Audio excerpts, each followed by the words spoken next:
Okay, so what we're going to be looking at is your Battles of the Civil War notes. You should have a set that looks like this.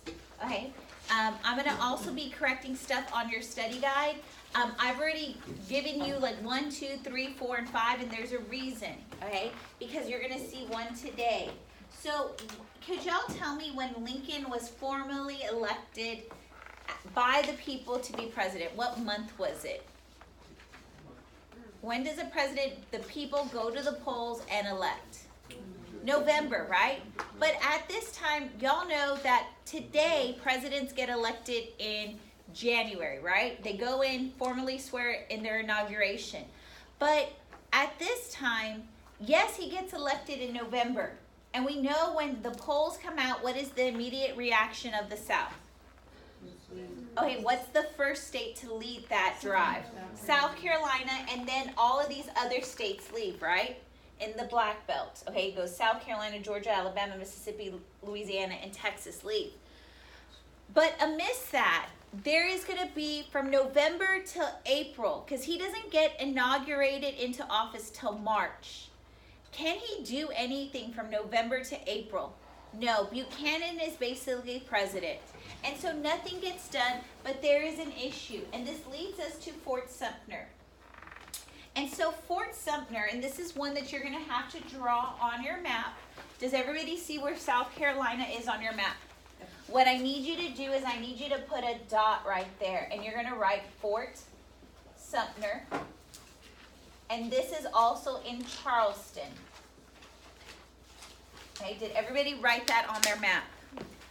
Okay. Fort Sumter, it is in Charleston. Okay. So the problem here is Fort Sumter is still Union territory. Everything around it has fallen to the Confederacy. So from November to April, what has happened to what is going on in this fort with their food? They're running out, because do you think they could go to a grocery store in the Confederacy? Do you think they could go buy stuff? No. And so basically, Lincoln is going to write a letter to Jefferson Davis. And he's going to say, I want to send provisions. Really? What does he want to send? Military. Well, that's what Jefferson Davis takes it to be, that he's going to send a military. But Lincoln, he's being he should have just said food, right? But by saying provisions, this is what's going to start the Confederacy to attack Fort Sumter. Did he kind of start a war here? Mm-hmm. But was he the aggressive one, or was he the passive aggressive one? He was passive aggressive. He's like, I'm sending provisions, right? And that made them think, oh, he's sending weapons, right? And so that made the Confederacy attack. And now that the Confederacy attacks at Fort Sumter, the Civil War will really commence. And this is going to cause these 4 states, Virginia, North Carolina, Tennessee, and Arkansas, which are a part of the Confederacy, to leave. The problem there is now Lincoln's kind of scared. Virginia has left, right? And we know D.C., this is D.C. right here. Whoa, is that good? Is D.C. secure now? No. And also, when Virginia leaves, he was thinking of giving the generalship of the Union Army to a guy named Lee. And when Lee's home state leaves, does Lee want the Union general? No, he's going to go with his state, and he's going to become the general of the Virginia Army. Okay, so this was a bad thing for Lincoln, right? D.C.'s unsecure. And also, he loses a good general. So the impact of this battle is both sides begin to organize. We're going to see 4 more states leave. Lincoln and both sides will call up armies. Okay, so that's the impact. They both call up armies. We see 4 more Confederate states leave. And we're going to see that the Civil War is now started. Because nothing really happened from November till March, right? Just the states left. But now we have the first battle. Everybody put Fort Sumter in Charleston. Okay. Our next thing is we're going to come up with the plan. And Winfield Scott is going to create this plan, and y'all have it, that y'all picked it up. It is called the Anaconda Plan. I don't know if you remember seeing this in 8th grade. Okay. So what is the most deadly part of the snake? The head. Okay. Do y'all see where the head is? Where is it? It's over here in Missouri, but on the Mississippi. Wait, where is most of the war taking place? It's over here, right? In Virginia. Wouldn't you have the head over here? But there's a plan that Winfield Scott has. And this is called the Anaconda Plan. There's several things that are going on. One of the things is he knows to win the war, we have to capture Richmond. That's this part right here, capture Richmond. Is that going to take a long time? Yes. The other part to this is do something right here. What are they doing here with this part of the snake? Controlling the seas by preventing what from coming into the south? Ships. Why would the south need? They're going to do a blockade here. What does the south need for this war? Ammunition, supplies. What else do they need? Remember, they only have cotton. Can they have a good war with cotton? Can they eat cotton? No. So what do they need? They need food, they need ammunition, they need money, they need weapons. And by having this part of the blockade, does that prevent them from waging war? Okay. The next thing, I want you to go to question 11 on y'all's study guide. And I know this is a little bit weird, but I'm going to talk to you about this, about Napoleon. Okay, it seems weird, right? We're talking about Napoleon. One of the things that has occurred is that amidst the war, the U.S. has not been very cognizant of what is going on in other countries, specifically Mexico. Napoleon has come over and taken control of Mexico. I don't know if any of y'all ever been to Mexico City. Anybody? If you go down to Mexico City, it is very Parisian. And it's because Napoleon at this time takes over Mexico, rebuilds the downtown of Mexico City. But Napoleon has a reason why he's doing this. Can Napoleon come and help the South through this blockade? So he's figured in a back door. If I take over Mexico, can I get into the Confederacy from Mexico? Yes. And now, Napoleon, on question 11, it says, explain Napoleon's violation of the Monroe Doctrine. He has an army that has now occupied Mexico City. And now that he occupies Mexico City, can he have direct trade with the Confederacy? He could start bringing in what to the Confederacy? What do they need? They need weapons. They need food. And so basically Napoleon sends in an army. He sends in a guy to control this area named Maximilian. Maximilian basically comes up I-35. Y'all are like laughing at this, but think about I-35. I-35 was a high traveled area, right? It wasn't called I-35. It used to be a trail, right? And then eventually the highway came on top of it, right? So basically he's going up I-35 because if you go up I-35, you hit major cities, right? San Antonio, Austin, and then eventually you hit Dallas, okay? He needs to get to the Confederacy. And he's going to come down I-20. Y'all laugh right now, but you go down I-20 and there's a key city there that you have to put on your map. It is called Vicksburg.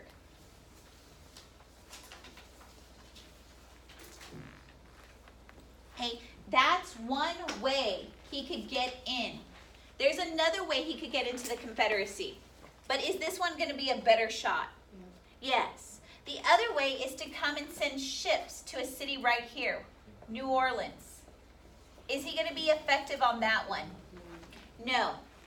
But these two key cities, what is their purpose to the Confederacy? What are they bringing in?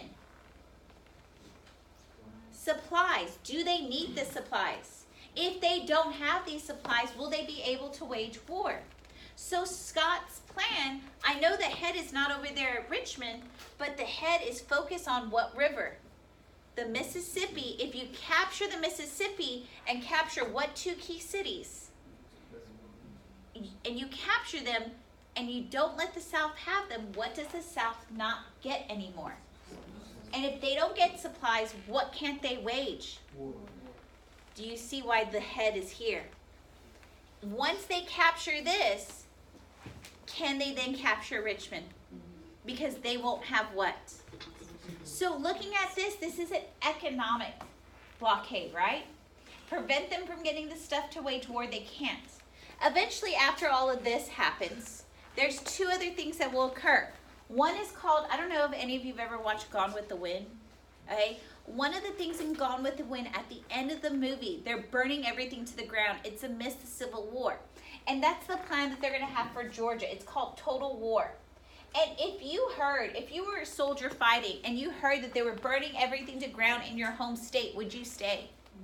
No. Is this another economic attack? The last thing they're going to do is this little guy right here, free the slaves. And y'all know that he attempts to do that in the Emancipation Proclamation. Is that another economic attack? Mm-hmm. Yes, because we know those slaves, are they valuable? So looking at Scott's Anaconda Plan, all of this, yes, it is military, right? But it's doing what to the South's economy? It's destroying it so they could not wage what? War. And economically, are they strong?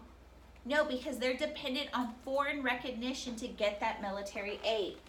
How do we feel about this? Did everybody get those 2 key cities? Why are they important? Weapons are coming in here, and if we get those weapons, they can't wage war. So we're going to look at our first battle. Okay? Our first battle, this takes us to chapter 21. It deals with Bull Run. So Bull Run, it happens, which you put on question 1, it happens July 21st, 1861. Do y'all see where Bull Run is? It is 30 miles south of D.C. Can most people walk 30 miles within a day? If you're a soldier, could you? Yes. Yes. So this, you got to understand, this is very close. Okay? Most people could walk a mile within 15 minutes. Okay? So looking at that 15 minutes with soldiers to get there, can they get there within a day? Okay, so Bull Run is the first real battle. Most of the battles we're going to talk about happen in the summer. It's happening in Manassas Junction, just 30 miles south of D.C. From what we did in the chart, who has the better soldier, who's more well-equipped to fight? The South, right? Who has a lot more soldiers? The North. And so what's going to happen here is the Northern Union soldiers will come in. They're not coming by themselves. You have to understand that this is a once-in-a-lifetime opportunity. And many people are going to come and watch this battle. And you're like, what? Many of y'all go to movies. Many of y'all go watch gory movies, right? I don't know how many of y'all are going to go this weekend and watch Midway, right? There's blood and guts going on all on the TV, right? Okay? So people at this time, they will come to this because war has not been seen. Many spectators are going to be coming into Bull Run. And just like you go to the movies, right? When you get to the movies, right? Usually you come with someone, right? A date or a group of people, right? Y'all get there, and what do y'all do before you get into the movie? You get some concession stand stuff, right? And so these people, they're coming with their entourage or significant other or hot date, and they're coming with their food.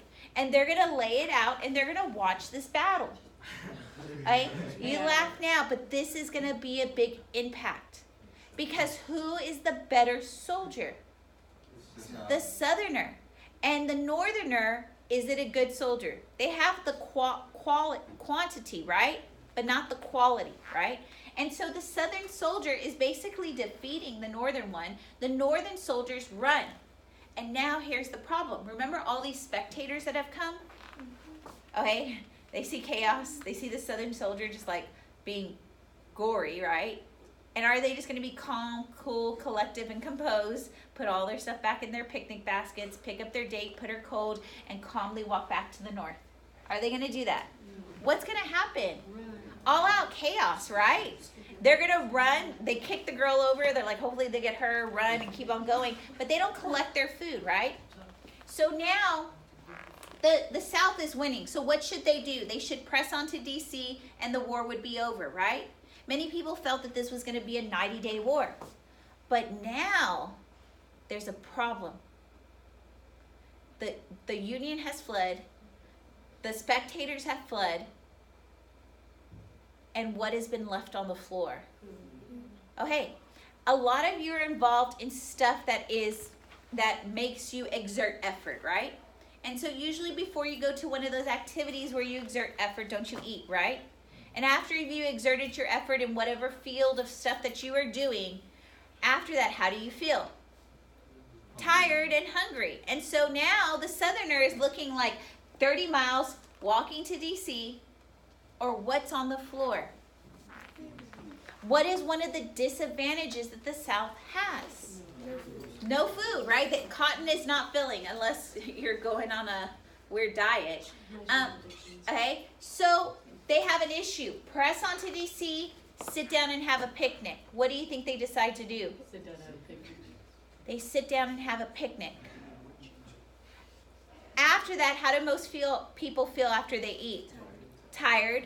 Also, some people, they're tired, they want to take a siesta, right? Some other people feel like that was not enough and they want seconds. They want dessert, right? So several of them are going to go to sleep. Several of them are going to dessert. But now, yes, they won this battle. But did their disadvantage kind of hinder their efforts from taking DC? So yes, they're going to have overconfidence in this battle. But their disadvantage of not having food prevents them from pressing on to DC to end this war. All over picnic baskets. They had a Yogi Bear moment. But now the Northerner, they have run away. This is a big signal. Were they successful in this battle? Now they need to realize, do we need to get a better general? Do we need to have better training? And so this battle is actually a wake-up call for the North. But even though the South wins it, did they really win? No, it does them more harm than benefits them. So do y'all get the answer for number 2? What was the impact on the South? That it inflated their overconfidence. People will desert for dessert. The enlistments drop. We see the battle impact on the North is that they will begin to buckle down. Train your soldiers not to retreat. Okay? Are y'all okay? All right, let's look at the next issue here. So as I'm going down to the notes, you should see Bull Run was Roman numeral number 2. There's a thing on naval warfare. The Merrimack is a southern boat. It wants to break through what? That boat. The blockade. It is going to be merry if you could get through that blockade, because what would it be able to bring in? Supplies. The Monitor is the northern boat, and it has an N in its name, right? And this Monitor is really cool because when we used to look at old ships, the ships had the cannons on the side, right? And so if it needed an attack and the attack was happening in a different place, the boat had to go several leagues out to actually make that turn to be able to attack. But were the people able to prepare with that boat having to change its course? Now with the Monitor, with the pivotal gun, it can immediately attack. So we're having modern naval warfare occur in this war. What we're going to look at right now is the Western Front. Again, we've done our map and we looked at the Anaconda Plan. What was the important 2 cities on the Western Front? Vicksburg and New Orleans, because what came into those 2 cities? Supplies, right? So the Anaconda Plan wanted to capture the Mississippi because if we capture the supplies, they cannot wage a war. And so we're going to see that this is very important. But Lincoln is going to put his most impressive general on the Eastern Front to protect home. He's going to put a lesser-known general here named Grant. And many of you are like, Grant, he's a well-known general. But at this time, Grant was bottom of his class at West Point. Every time he went into warfare, he was always drunk with a bottle. They had to put him behind a desk job because they didn't trust him. And so Grant was the lesser of the generals. And he puts him out here. And Lincoln is going to be looking at Grant. All you have to do is just prevent the supplies from coming in. Capture the Mississippi. So there's a couple of points you have to put on your map. You're going to need to put Fort Donelson. Here's Fort Donelson right here. Do y'all see, if y'all go up from Mississippi, do y'all see the line of Mississippi, Alabama? You go straight up that line into Tennessee and you put a dot and you label Fort Donelson. Next to that other one, you're going to do Fort Henry. Those are 2 dots you have to have on your map. So the whole purpose of these 2 battles of Fort Donelson and Fort Henry is to start the capture of the Mississippi. But this is going to be Grant's first success. This is the first time that Grant goes in there, and he's going to do something that y'all probably know his nickname is, Unconditional Surrender Grant. He says, I will not I will not leave this place until they surrender. So he says, I will use my men. And this is one of the biggest things that Grant is criticized for on number 20 of our study guide, is because Grant knows the advantage of the Union is they have a lot of men. And he says, if I just keep on throwing my men at them, even though they're not the best men, we could obliterate the opposition. And so Grant, every single time he has a battle, he'll lose about 11,000 men. And that is why he's criticized. Okay? So these are going to be his first success. The other thing is that he is now going to secure Kentucky to the Union. And Kentucky is very important because it has factories. It has food. And if that went to the Confederacy, would that be advantageous for them? Because they could wage war. And so we're going to see Fort Henry, Fort Donelson are his first success. They're going to lead to the Kentucky being tied to the Union. And also, it establishes his whole precedent. That he says, I will fight at a place, but I am going to fight until they what? Surrender. Then he goes to Shiloh. And Shiloh is another point you have to have on your map. Do y'all see where Shiloh is? If you go up Mississippi, Alabama, that little dividing line, Shiloh is right there. Shiloh, at this battle, again, he's trying. Okay. At Shiloh, he's going to lose 12,000 men. Do you think the men in his group are going to know that if you're going to Grant's troops, you're gonna die? Mm-hmm. Yes.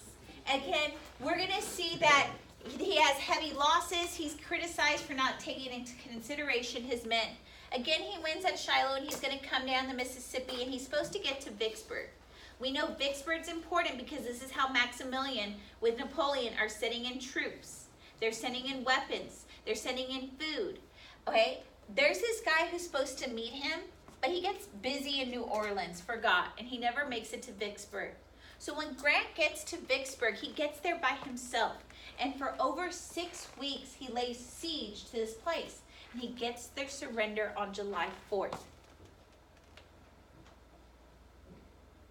Why is the South sad when Vicksburg falls? They no longer have what? Supplies. New Orleans falls by April.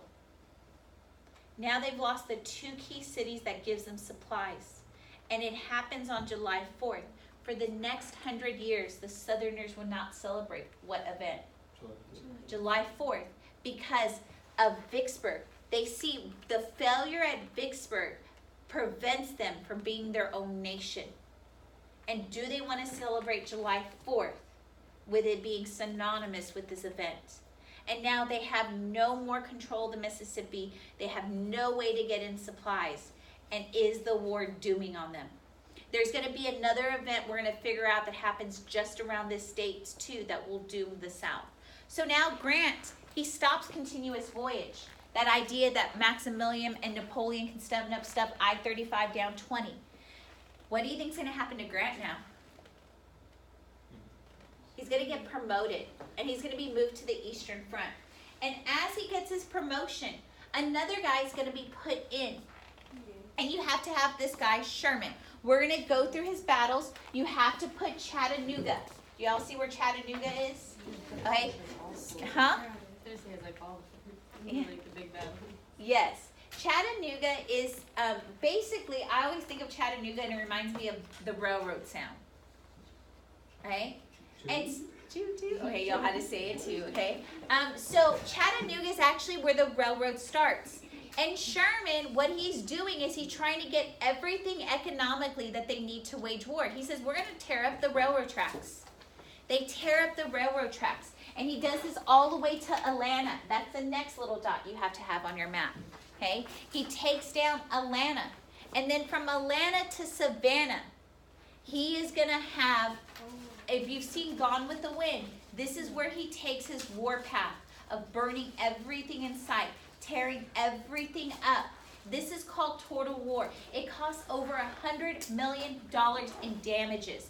Again, his whole thing is create this total war and the soldiers will flee. How do we feel about the Western Front now? A couple of other places you need to have. Savannah. Okay. We've already done Charleston with Fort Sumter, right?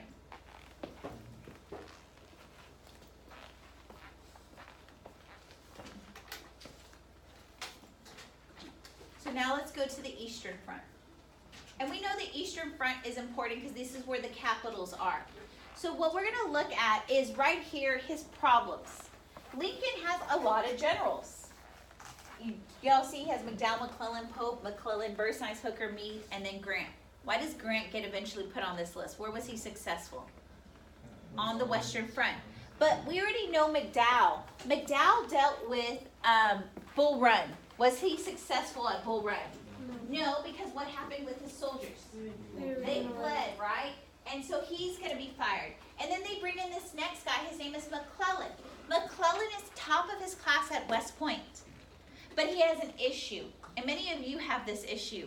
Do y'all ever find yourself that you're writing in a piece of paper and you like mess up and you want to erase it and then you erase it and you're not happy with it and you're like, just throw it away because the whiteout won't work. I'm just going to rewrite it all over. Y'all have those perfectionist tendencies, some of y'all. Some of you are just like, that's way too much. I'll just continue. It doesn't bother me. But this guy, McClellan, has that perfectionist tendencies. So is he going to be a quick general or is he going to be a very slow general? Slow. And so in the book it says that he has the slows. And I know that sounds funny. It sounds like a bad bowel movement. Like, I've got to go to the restroom. I have the slows. But really what it is that he cannot make a decision because he wants everything to be perfect. And so his whole job is to go and get the Confederate Army to surrender.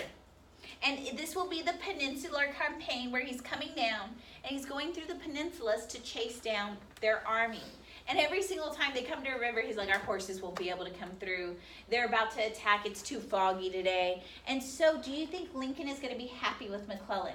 No, he is not successful in the Peninsular Campaign. And so McClellan is removed from his position. And then they bring in Pope. Okay, Lee will then become the commander of the Virginia Army, and Pope is going to run the Battle of Bull Run 2. Okay, what did they learn the first time? Don't retreat. But they realized, are their soldiers, the northern soldiers, good? So by this time, they fortified D.C. on the Potomac. But Pope is going to run into the issue that he's not able to withstand the Southern Army, and it's another victory, but they're not able to get into the front door of DC. And so this is when Lee is going to realize, if I'm going to take down DC, I can't get in through the front door, so what does he need to do now? Go around. So there's a place that you need to write on y'all's, another dot, Antietam. Okay? Antietam, do y'all see how Virginia goes up? It's right at the downward coming of that Virginia. Right, Antietam. Lee is going to Antietam because he wants to get around to get in the back door of D.C. Antietam. Okay? Okay, so in 5, we know Lee will win. Lee is going to go into Maryland. He thrust into Maryland because can he get into that front door of D.C.? And so he has sent scouts out to figure out how to get into the back door. And one of the things that he has given his scouts is his plans. And within his plans, he has put his cigars in there. And if y'all know, most times in war, people go look for other reconnaissance missions and all this other stuff of what's going on.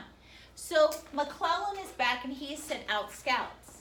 And these scouts are going out there to figure out what Lee and his soldiers are doing. And amidst this, they find something. They find cigars. So do you think they pick them up? And then one of them is they're going to go on their restroom break, okay? And they save this stuff for later. And y'all, why cigars are going to be wrapped up? I know y'all probably don't know why, okay? Why would they wrap up cigars? To preserve the flavor, right? Usually they come in a box, they come wrapped. So Lee has his wrapped up. So these guys, they just put it in their pocket. They're going on their mission to figure out stuff, but then they have to go to the restroom, right? Like most places, people have to go to the restroom. And so the guy was like, they're out in the restroom. He's like, I need paper.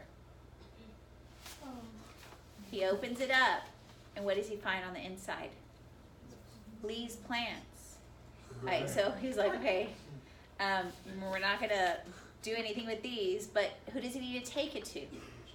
The general, which the general now is McClellan.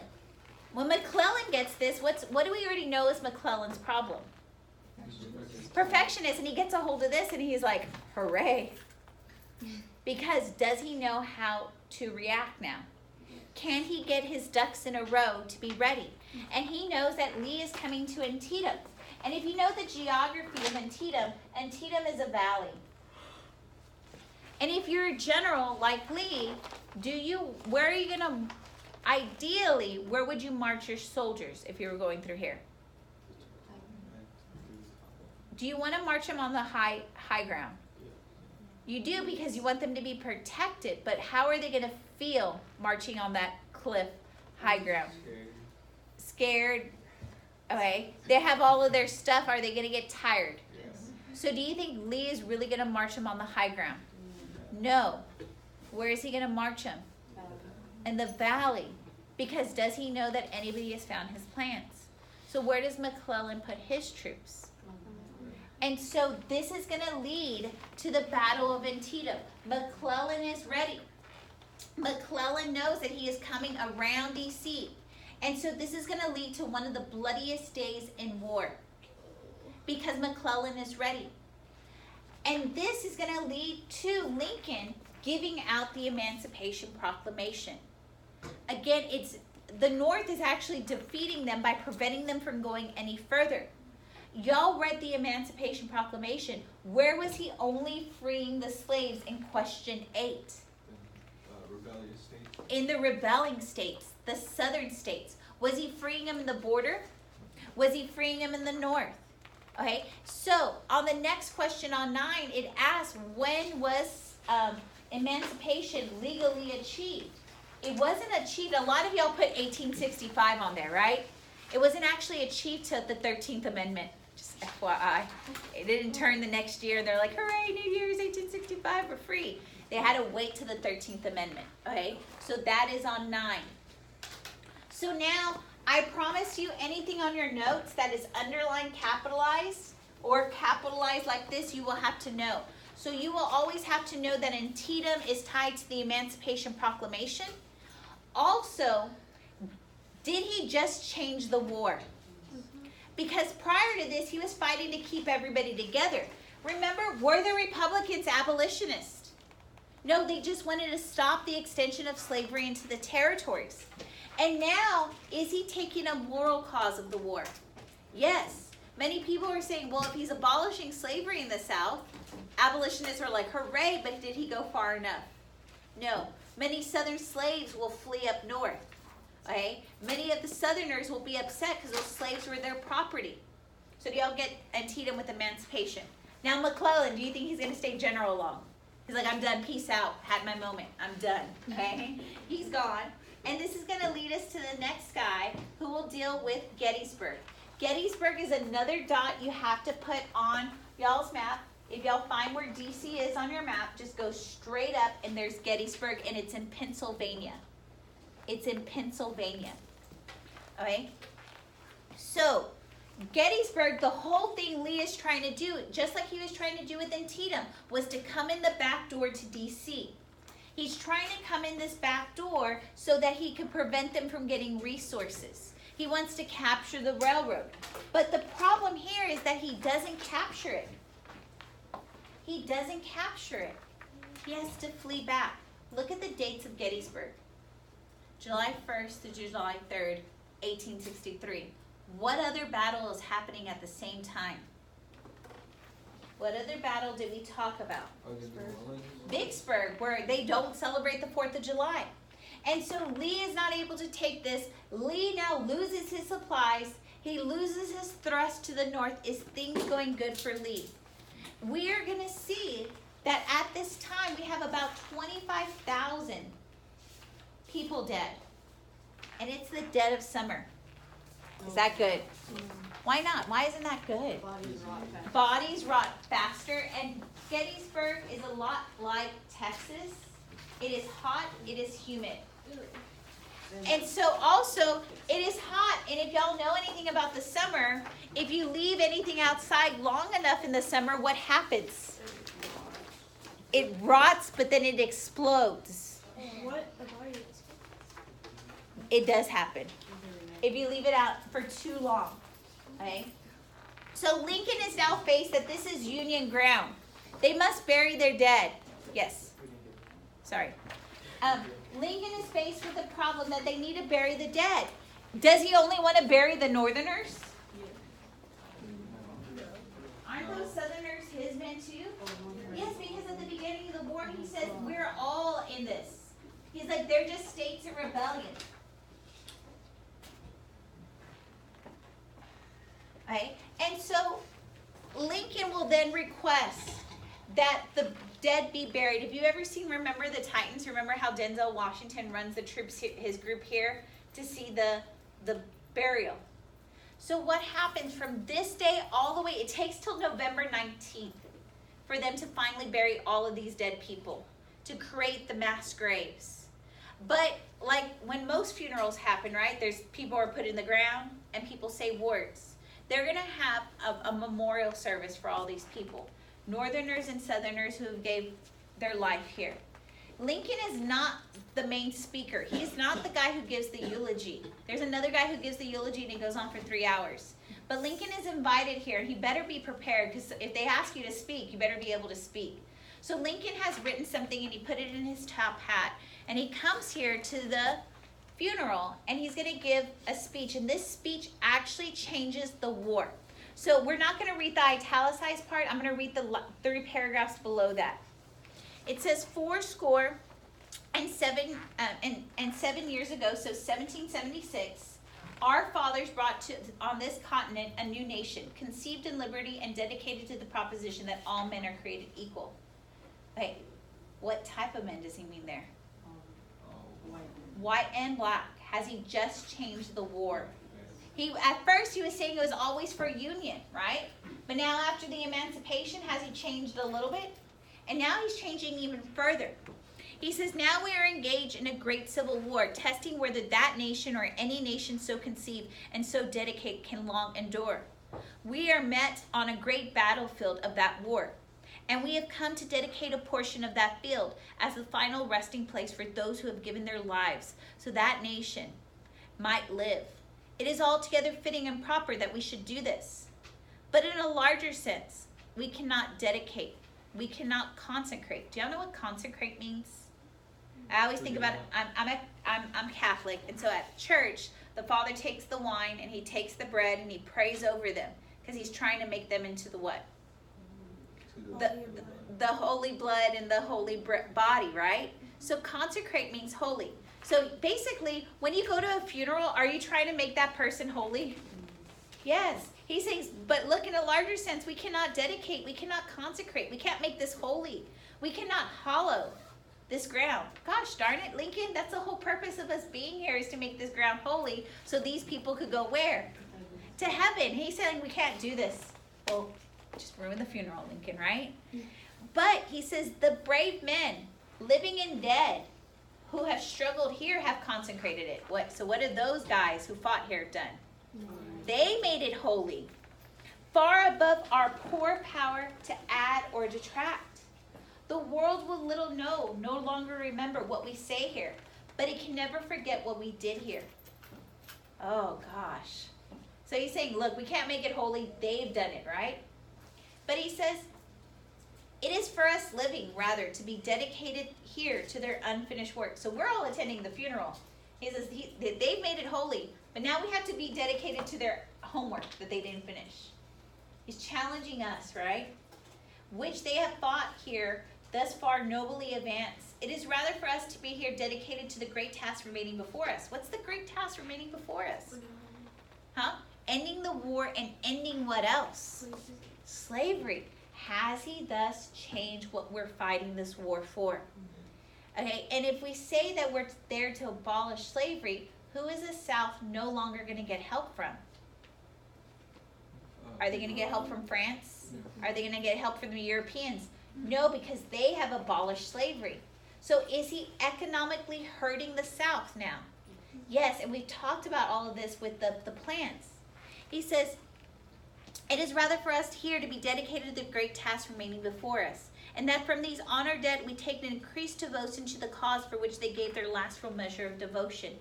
that we are highly resolved that these dead shall not died in vain, and that this nation under God shall have a birth of freedom. What is this birth of freedom he's speaking of? Free, emancipation, free the slaves, and that the government of the people, by the people, for the people, shall not perish from this earth. Did he change the scope of this war? Does he prevent the South from getting aid? Yes.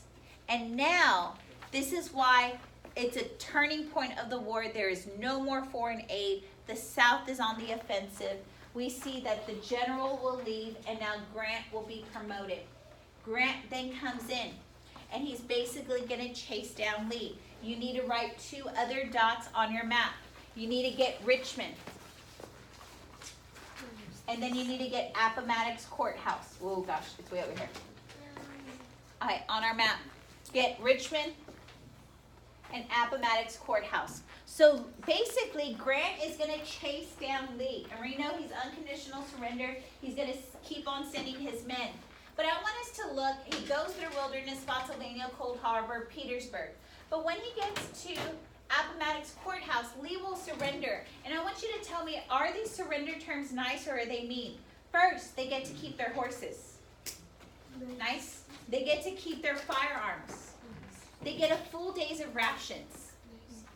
Okay, there's a reason why these are nice. Because again, Lee is only the commander of the Virginia Army. Does Grant still have other armies to tackle? And if he has nice terms of agreement, what do you think he's hoping the other armies will do? Surrender. Okay, also after this, does the Union, the North and the South, still have to reconcile? And if they were to be like boisterous and bad winners and be like, haha, South, you're a big loser with an L on your face, do you think the South would reconcile as easily? So Grant is also thinking about that. He's thinking about all the other armies that have to surrender. He's also thinking about reconciliation. So this is why these terms of agreement are real nice. But looking at this, the legacy of the war, over 600,000 men are killed. And a lot of it stems from that we don't have proper medical care at this time. If people are wounded, oftentimes they will just amputate. Okay? People will die from disease. This war cost $15 billion. The idea of states' rights, nullification, and secession are dead. American democracy has been tested and won and survived. Slavery will be abolished, but was it done by the Emancipation Proclamation? It will be done by the 13th Amendment, which we'll talk about when we come back from break. The next thing, which we're going to get a little bit more into when we get into Reconstruction, is that the Civil War will continue to divide our nation for the next 100 years until we get to the Civil Rights Movement.